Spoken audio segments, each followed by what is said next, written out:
Hey guys, may vending machine dito. So, ayan. $2 only. Alam nyo ba, araw-araw akong bumibili dito ng drinks. Ayan. Leftoon, ayan. Coconut. Unhealthy siya, pero nauuhaw tayo guys.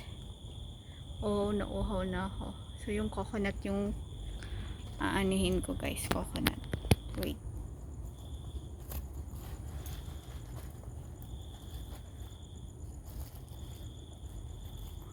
Wait lang. So, maglagay tayo ng pera dito.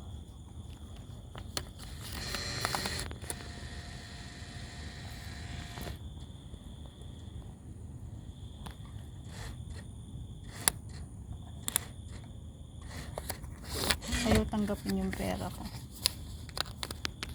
Ayaw tanggapin kasi ano yung pera ko. Oh, dito.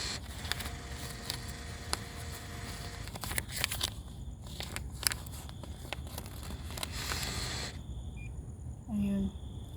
Coconut.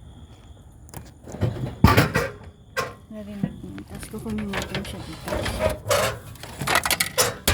Tapos kukunin natin yung coins dito. Ayan guys. Ganyan lang. Para meron akong may upload bukas.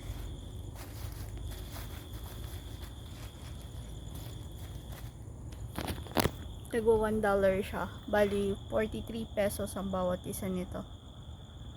Ayan.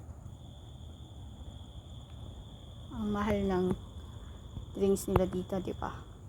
Pero dito, for me, mura siya pag nasa Singapore. Pero pag i-convert mo siya sa Pilipinas, mahal.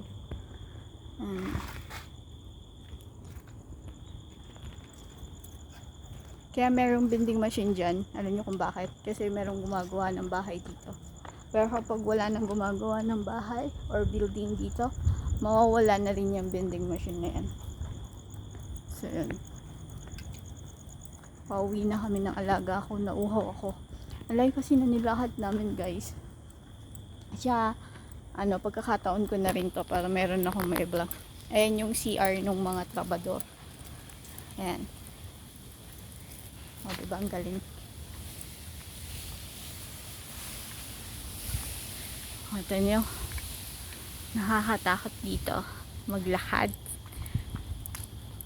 I mean, nakakatakot kasi madilim. Pero wala namang mababa ang krimen dito sa Singapore.